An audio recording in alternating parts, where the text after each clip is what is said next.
6월이죠. 6월 5일 금요일 아침입니다. 오늘 우리에게 주시는 고린도전서 12장 12절에서 20절 말씀으로 오늘도 주시는 말씀의 교훈과 지혜를 가지고 오늘 한 날도 승리한 한 날 되게 주의 이름으로 축복합니다. 자, 우리 기도 제목 한번 따라 하실까요? 서로 다른 우리가 그리스도 안에서 한 몸 되게 하소서. 아멘. 사랑하는 성도 여러분, 우리는 하나 되어야 한다는 말을 많이 듣습니다. 그러나 서로 하나가 되는 것이 말처럼 결코 쉽지 않다는 것도 잘 알고 있습니다. 그래서 하나 되는 것을 포기할 때가 있지요. 가정도 그렇고 교회도 그렇습니다. 성격도 다르고 생각도 다르고 자라는 환경도 다르고 취향도 다릅니다. 그래서 하나 되고 싶은 마음은 있지만 어렵다는 생각 때문에 우리는 포기할 때가 있습니다. 오늘 본문의 고린도 교회는 하나 된다면 엄청난 힘과 영향력을 발휘할 수 있는 교회였습니다. 그러나 하나 되기 어려운 상황이 있었습니다. 그것은 하나 될 수 없는 행위만을 했기 때문에 그래요. 성도들 각자가 가진 재능과 은사가 풍부했지만 비교와 시기와 분열이 있었습니다. 그래서 하나 되려고 하는 노력보다는 자기 자신이 돋보이려고 하는 노력을 더 한 것을 보게 됩니다. 그러나 사도 바울은 낙심하지 않았습니다. 하나 될 수 있는 원리를 알고 있었기 때문이죠. 그래서 하나 될 수 있는 원리를 가르쳐 주는데요. 그것이 무엇일까요? 우리가 누구인지를 올바로 발견하는 겁니다. 우리가 누구인지를 올바로 발견하는 것. 그런데 한 가지 중요한 조건이 있는데 그것은 사회적 배경에서가 아니라 그리스도 안에서 발견하는 거예요. 그리스도 안에서 우리가 누구냐 하는 것을 발견하는 것이죠. 그래서 사도 바울은 본문 12절에서 이렇게 말씀하고 있어요. 몸은 하나인데 많은 지체가 있고 몸의 지체가 많으나 한 몸임과 같이 그리스도도 그러하니라. 사도 바울은 몸의 비유를 통해서 예수 그리스도 안에서 하나 될 수 있다는 소망을 줍니다. 우리 힘으로 우리 노력으로는 하나 될 수가 없습니다. 그러나 그리스도 안에서 내가 누구인지를 발견하면 하나 되고자 하는 열망, 또 하나 될 수 있는 능력, 하나 될 수 있는 지혜를 얻게 된다라는 것입니다. 자, 그러면 그리스도 안에서 우리가 한 몸이 될 수 있다고는 하나가 될 수 있다고 하는 것은 어떻게 되어지는 걸까요? 그것은 성령께서 하시는 일이에요. 그래서 성령이 주시는 정체성을 깨달으면 우리는 하나 될 수가 있습니다. 자, 13절 같이 읽습니다. 13절 시작. 우리가 유대인이나 헬라인이나 종이나 자유인이나 다 한 성령으로 세례를 받아 한 몸이 되었고 또 다 한 성령을 마시게 하셨느니라. 자, 고린도 교회는 다양한 사람들이 있었어요. 유대인도 있었고 헬라인도 있었습니다. 또 헬라인들 중에는 뭐 다양한 민족이 있었지요. 그리고 또 신분의 차이도 아주 급격했습니다. 종도 있었고 자유인도 있었어요. 귀족도 있었고 왕족도 있었어요. 그러니까 사회적 배경으로는 너무나도 다른 사람들이 모여 있었다라는 겁니다. 그러나 성령을 통해서 그들이 하나 될 수 있다라는 것을 사도 바울은 말씀하고 있습니다. 그렇습니다. 복음 안에서 가장 중요한 정체성은 유대인인가 헬라인인가 종인가 자유인인가가 아니라 성령을 통해서 주신 정체성, 즉 하나님의 자녀라고 하는 공통점, 이것이 교회를 하나로 만든다라는 것입니다. 성령을 생각하는 거예요. 성령을. 우리가 서로를 바라보면 아유, 저 사람은 도저히 하나 될 수가 없어. 저는 절망적인 생각이 들어요. 근데 성령이 임하시고 성령의 세례를 받고 성령의 충만을 받으면 하나 될 수도 있겠는데 하는 마음이 오는 거죠. 그리고 하나 될 수 있는 길이 보이는 거예요. 그 중에 하나가 뭐예요? 따라합니다. 내가 죽어야지. 내가 죽어야지 하면 하나 되는 걸 보게 되고 하나 되면 내가 죽은 것 이상의 기쁨을 누리게 된다라는 거죠. 그런데 내가 죽지 않으면은 하나 될 수 없을 뿐만 아니라 내가 원하는 결과를 얻을 수가 없는 것을 우리는 경험하게 됩니다. 그렇습니다. 하나님의 자녀는 한 성령으로 세례를 받은 사람이라는 공통점이 있어요. 세례라고 하는 게 어떤 의미죠? 가장 기본적인 것은 씻는다, 죄가 씻어진다는 거죠. 근데 사실 이 세례의 가장 중요한 영적 교훈은 뭔지 아십니까? 연합된다는 거죠. 그리스도와 함께 죽고 그리스도 안에서 다시 산다고 하는 거죠. 그래서 우리가 물속에 들어갔다가 다시 나오는 그 세레모니를 하지 않아요? 그것을 통해서 어떻게 해요? 우리가 나는 죽었고 그리스도와 함께 나는 살았다라는 거죠. 그리고 우리의 정체성 완전히 바뀌는 거죠. 물에 들어갔다 나온 이후에 우리는 하나님의 자녀로 새롭게 거듭나고 탄생하는 것입니다. 우리는 외적인 조건이나 사회적 신분이 아니라 성령 안에서 하나님의 자녀라는 한 몸 의식을 가질 때 하나가 될 수 있다라는 겁니다. 중요한 것은 뭐예요? 하나 되기 위해서는 성령으로 우리는 세례받은 사람이다. 이것을 바라보게 되면, 이런 의식을 다 같이 갖게 되면 우리는 우리 자신을 드러내지 않고 그리스도를 드러낼 수밖에 없다라는 거죠. 우리는 세상이나 사람이 주는 정체성을 가질 때 하나 될 수 없음을 누구나 더 잘 압니다. 사람이 주고 사회가 주는 정체성은 누가 더 잘났느냐, 누가 더 높으냐로 결정하기 때문이죠. 그러므로 우리가 교회 안에서 앞세워야 하는 것은 은사나 재능이 아닙니다. 성격이나 취향이 아닙니다. 직업이나 직책이 아닙니다. 우리가 앞서야 되는 것은 바로 우리를 구원하신 예수 그리스도이십니다. 우리의 구원을 가능케 하신 성령님이십니다. 그럴 때 우리는 하나님을 아버지라 부르는 한 가족이 되고 한 몸이 되게 하실 것이에요. 그렇습니다. 먼저 우리가 감사하면 좋겠어요. 세상적 배경과 외적 조건을 따지면 우리 별 볼일 없는 사람입니다. 그러나 성령 안에서 우리를 한 가족, 하나님의 자녀로 삼아주신 그 은혜를 생각하면 우리는 감사할 수 있고, 그 감사한 마음으로 우리는 서로를 바라볼 때 우리는 한 몸이 될 수 있음을 기억하시기를 주의 이름으로 축복합니다. 두 번째로 주시는 교훈은요, 비교가 아니라 같은 목적을 가질 때 하나 될 수 있습니다. 비교하면 때때로는 아주 신나죠. 저 사람은 내가 더 잘났구나, 내가 저 사람보다 능력이 있구나. 그러나 또 비교하면 때때로는 야, 나는 왜 저 사람보다 못할까? 같은 세상에 태어나서 나는 왜 재능이 이것밖에 되지 않을까? 절망하게 되죠. 우리가 그러나 부족한 사람들이 모여서 같은 목적을 가질 때 우리는 하나 될 수 있고 좋은 열매를 맺을 수 있다는 거죠. 바울은 몸의 비유를 통해서 고린도 교회 성도들의 어리석은 생각을 드러내고 있습니다.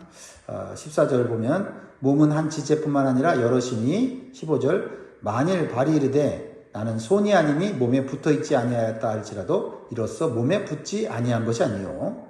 16절 또 귀가 이르되 나는 눈이 아니니 몸에 붙지 아니하였다 할지라도 이로써 몸에 붙지 아니한 것이 아니니. 17절 같이 있습니다. 만일 온몸이 눈이면 듣는 곳은 어디며 온몸이 듣는 곳이면 냄새 맡는 곳은 어디냐.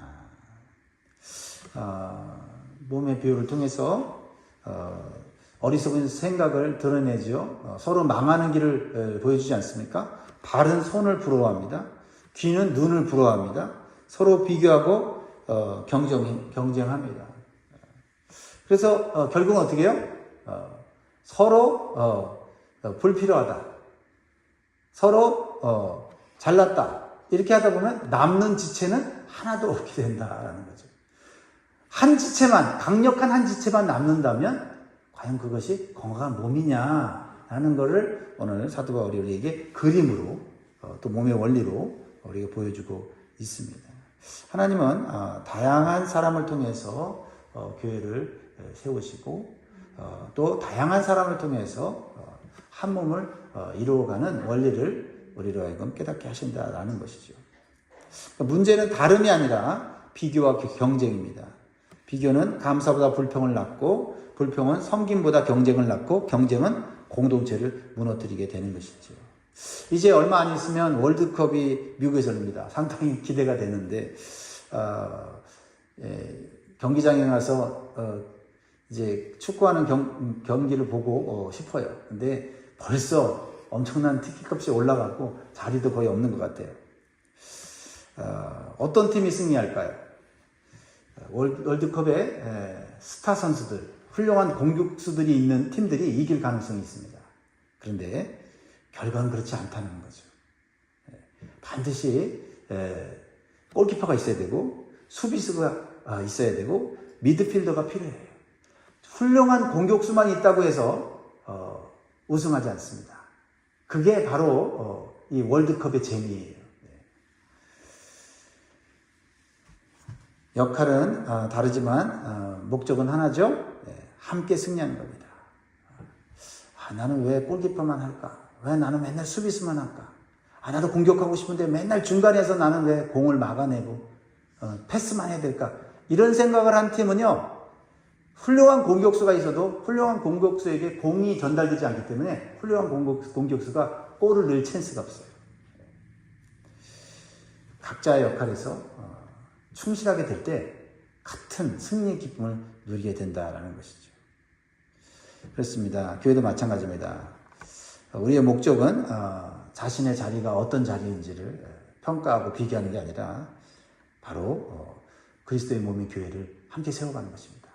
그 목표를 같이 가질 때 우리가 가진 위치 하나하나가 역할 하나가 굉장히 값진 것이고 승리했을 때 열매 맺었을 때 우리는 서로를 격려할 수 있는 아름다운 공동체가 되는 것입니다.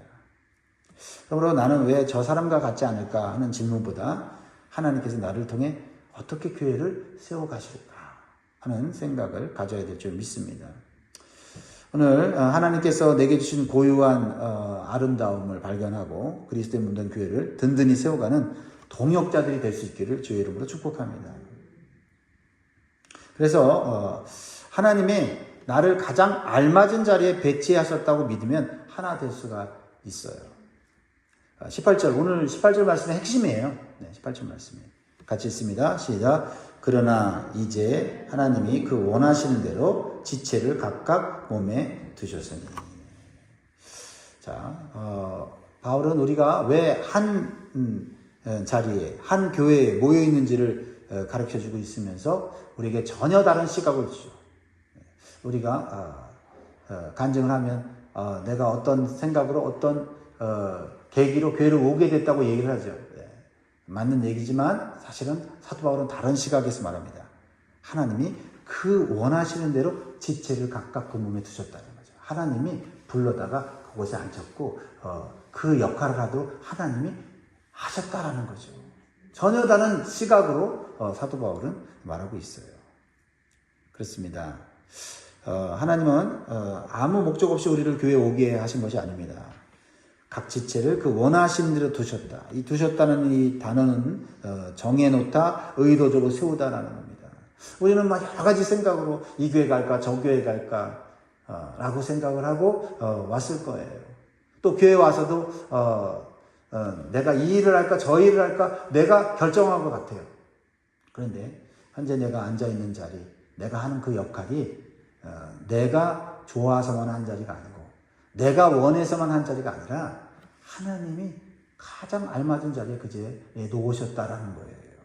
그 의식을 가질 때 우리는 가장 우리의 은사와 재능을 발휘할 수가 있고 그리고 서로에게 겹치지 않는 또 서로에게 만족을 주는 그러한 신앙생활을 할 수가 있다라는 것입니다.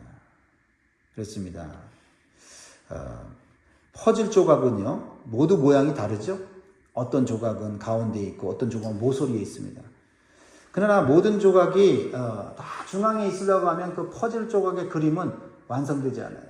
우리가 퍼즐 조각을 다 구석구석하게 채우고 나면 얼마나 감동을 받습니까? 정말 멋진 작품이 나오지 않습니까? 그런데 그 조각들 하나하나가 각자의 자리에 있을 때 그렇게 되는 거거든요. 왜 나는 이 자리에 있을까? 왜 눈에 보이지 않는 구석에 있을까? 라고 퍼즐들이 튀어나온다면 아무리 멋진 작품이라 할지라도 하나만 튀어나와도 그 작품은 가치가 떨어지는 거 아닙니까? 자기 자리, 남과 비교하지 않고 내게 주신 자리가 있다라고 믿고 우리가 신앙생활할 때 아름다운 교회, 하나님이 계획하신 거룩하고 행복하고 건강한 교회가 세워지는 줄 믿습니다. 우리는 이렇게 믿어야 됩니다. 하나님께서 나를 영광교회에 보내신 이유가 있다. 분명한 목적이 있다. 그래야 내 존재가, 내 가치가 하나님 안에서 드러나는 것입니다.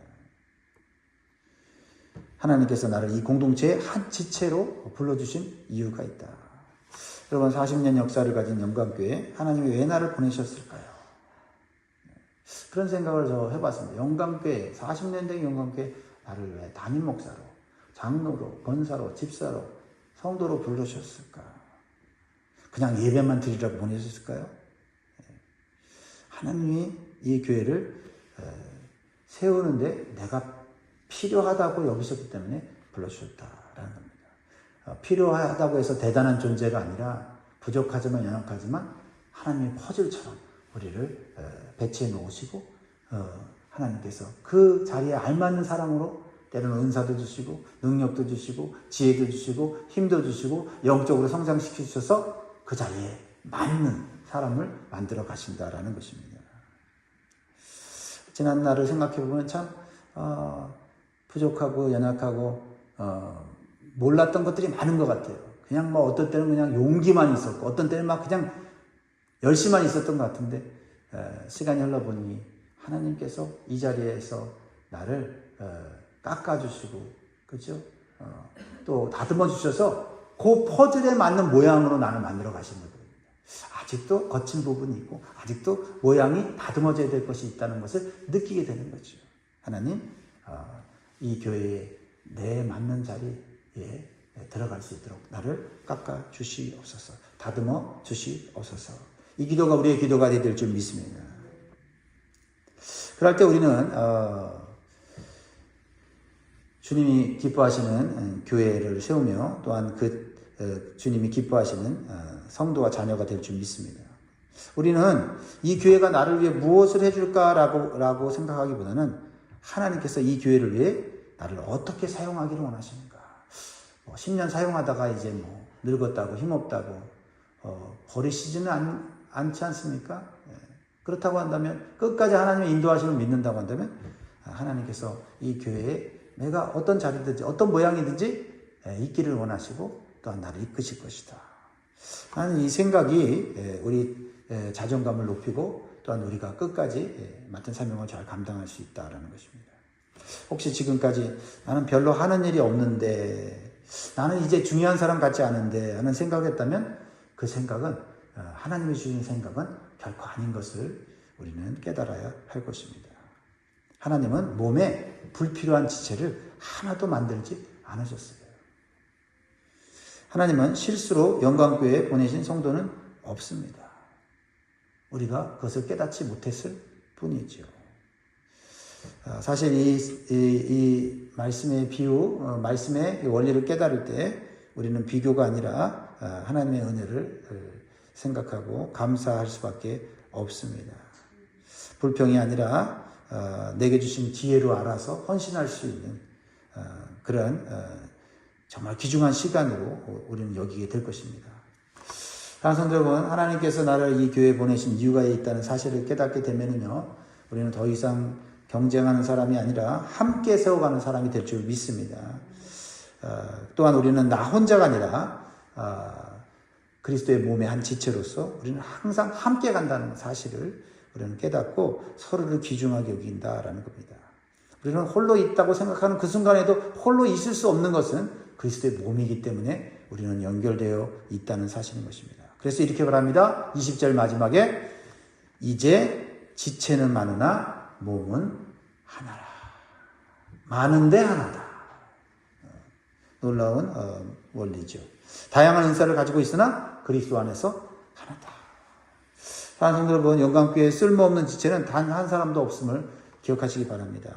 나를 가장 알맞은 자리에 의도적으로 배치하신 하나님의 지혜를 신뢰하면서 부르신 자리에서 기쁨과 감사로 사명을 다하는 저와 여러분 되시기를 주의 이름으로 축원드립니다. 기도하겠습니다.